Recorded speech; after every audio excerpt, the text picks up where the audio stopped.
evening and thank you for joining us. I'm Catalina Gillies. And I'm Ryan Bonazzo. A major step toward the demolition of Victoriaville Mall will be voted on by Thunder Bay City Council on Monday. Administration is recommending more than $1 million be allocated for a detailed design plan. A related report will also be presented with a timeline for the work needed to clear Victoria Avenue of the mall and reopen it to traffic. Corey Nordstrom has the details. In what is likely a formality for the city in its quest to tear down the aging and costly Victoriaville Mall, Council will vote to approve funds for a detailed design plan. It comes at a cost of nearly $1.3 million and will also include surveying, environmental, and geotechnical work. Council voted unanimously in favor of demolishing the structure last year. McKellar Councillor Brian Hamilton is confident that Monday's vote will run a similar course, noting the significance of the project. All the community should be really excited that this is like a once-in-a-generation opportunity to really reimagine the downtown South Core and the adjacent neighborhoods as well.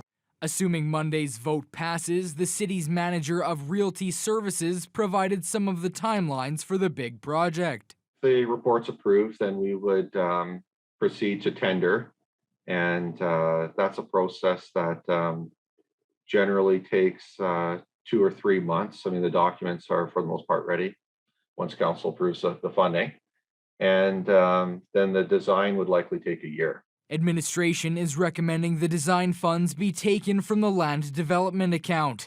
The total project is slated to cost just under $12 million, but that number could grow. I'm really looking at expanding the scope of this project to really kind of look at the adjacent communities, from Sill Street to the East End to Cameron Street. What can we do to further fortify those communities? And because ultimately those are going to be the big customer base that's going to support the downtowns. Physical work is planned to start in 2023, with a few years of work required before Victoria Avenue is reopened to through traffic. It would take an entire construction season to do work to the buildings that are within the mall to get them ready for the exterior exposure. A season to demolish the center and a season to build the street and the public spaces. Corey Nordstrom, TBT News. Meanwhile, Mayor Bill Morrow is providing an update to Council on Monday night regarding the development of a response protocol for situations like the homeless encampment at County Fair Mall. He says the protocol will help local agencies ensure there are no gaps left to address. The update from the mayor comes after he met with more than a dozen social services agencies and other partners, including the DSAB and Matawa. Morrow points out that homelessness is a provincial matter, but he knows people are looking to City Hall for answers. The goal for the city and partner agencies is to establish an effective and compassionate protocol that outlines roles and responsibilities when an encampment is identified. It's a difficult problem to solve for Thunder Bay and for all municipalities. I'm not suggesting that my hoping to bring together a formal protocol, I'm not suggesting for a second this is going to solve the problem, but it's one of the things that I'm hopeful can make the situation better. Plans to fence off the encampment were recently put on hold after one of the organizations received additional funding to help those who stay under the roof of the former Sonny's gas bar. Morrow says he doesn't know if the city still plans to install that fence once that funding runs out. There are no new COVID-19 cases being reported today by either of the 2 health units that serve northwestern Ontario. There's still 1 active case in the Thunder Bay District and 2 active cases in the Northwestern Health Unit catchment area. Meanwhile, the province is reporting 417 new infections today as the positivity rate has fallen to its lowest level since August. The Ford government is expected to announce tomorrow that it will further ease pandemic restrictions in Ontario. Colin DeMello has the details. The intense pressure dished out by the restaurant industry has forced the Premier to pivot. The province is now ready to lift physical distancing restrictions for the sectors that have vaccine requirements in place. That's a decision of Cabinet, and as I said, relying on the best medical advice and scientific advice, and we continue to monitor, so we'll have more to say. Sources say the Ford government is working on a phased approach to lifting pandemic restrictions. The initial phase would see capacity in bars, restaurants, and gyms return to pre-pandemic numbers. It is possible now, health experts say, because the worst of the fourth wave never emerged. We're doing rather well. I mean, our hospital system is not overwhelmed with patients suffering from COVID-19.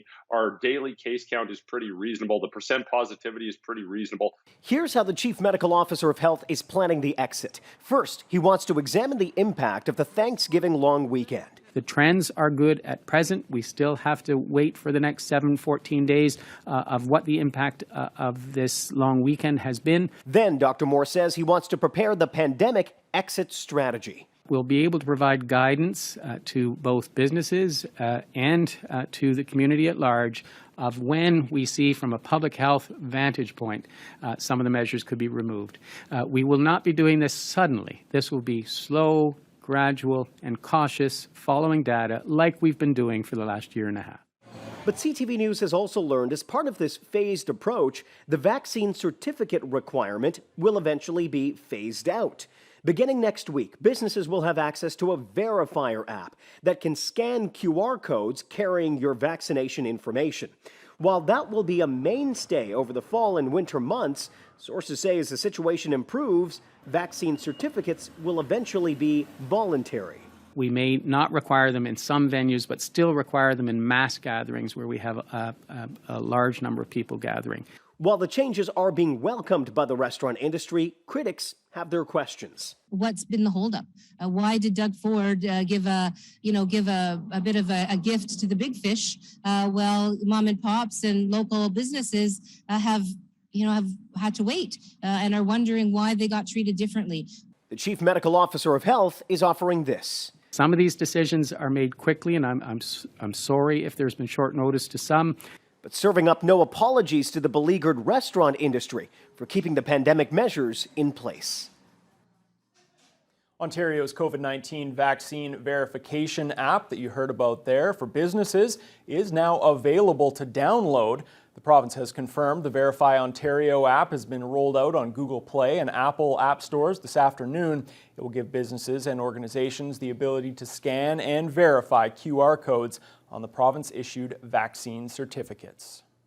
Prime Minister Justin Trudeau is expected to announce his new federal cabinet on either October 25th or 26th, and Health Minister Patty Hajdu is waiting patiently to see where she'll end up next. Hajdu has been in cabinet for 6 years, starting out as the Minister of the Status of Woman in 2015. She was promoted to Minister of Labor in 2017, and then in November 2019, just before the pandemic hit, she was promoted again to Federal Health Minister. As for whether she keeps that role or moves again, Hajdu says she trusts Trudeau to make the right decisions. I think what that demonstrates to the Prime Minister, hopefully, is that I'm flexible and I'm also interested in a lot of different kinds of public policy development. There's been some debate about whether Trudeau should keep the same Minister of Health until the pandemic is over. Hajdu says she'll do whatever is asked of her, but says there's no shortage of qualified people to choose from if she were to be moved. We've done a lot of collaboration across the government. So we had, as you know, a COVID committee where ministers from all the relevant files came together to really look at the decisions we were making and try to make the absolute best ones we could using a variety of different perspectives. So there are a lot of people within our own government that have had quite extensive experience with COVID-19.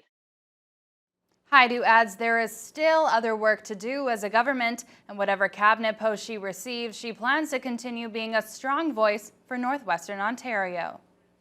There's now been a third incident in just a month of a vehicle blowing the stop sign at high speed at Siston's Corner. This time it was a car. It happened at around 5 o'clock Tuesday morning. The vehicle crashed in a field after swerving through the Petro-Canada card lock station. OPP say the driver, a 27-year-old man from Winnipeg, appears to have fallen asleep at the wheel. He's been charged with careless driving and driving without a license.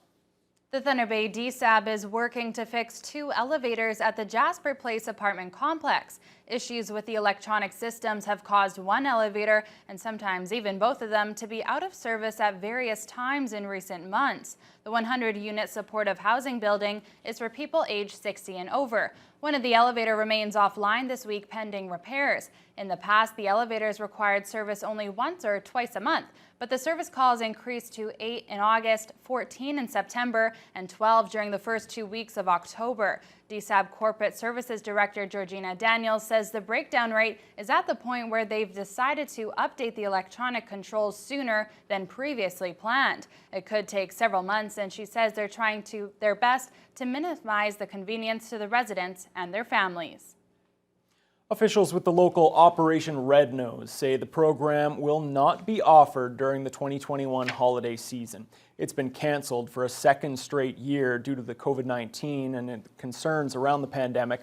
The free Safe Ride service involves volunteers driving partygoers and their vehicles home on weekends during November and December.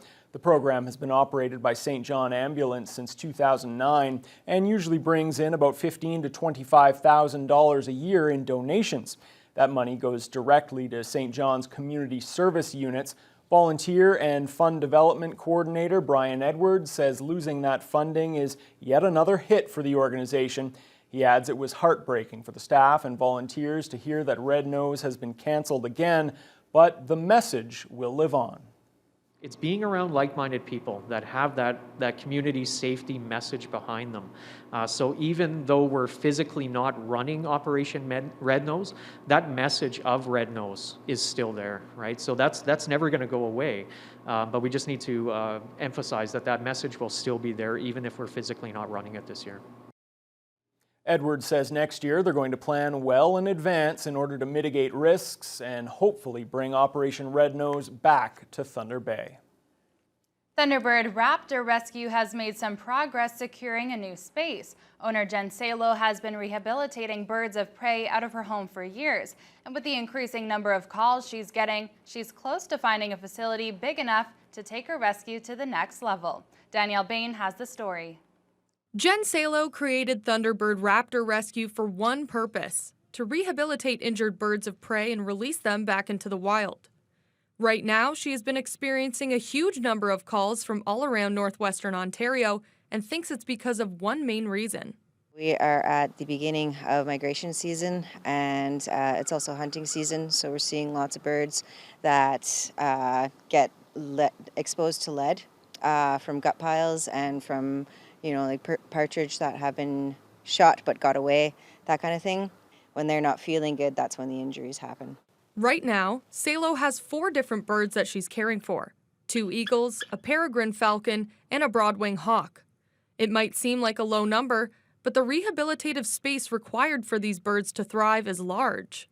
Over the last 3 years, Salo has been working towards securing some space at Chippewa Park, which she says will be hugely beneficial for these birds. I have limited space for the larger birds as it is, so having that space will help me be able to answer more calls, will give me an opportunity to do better with the whole recovery process of having those flight pens for building muscle at the end stage before release. Salo hopes to secure that space within the next few months after finishing paperwork with the city, and once she does, her next focus will be on fundraising so that she can take in as many birds as possible. Danielle Bain, TBT News. Well, great story there, and good job on Danielle.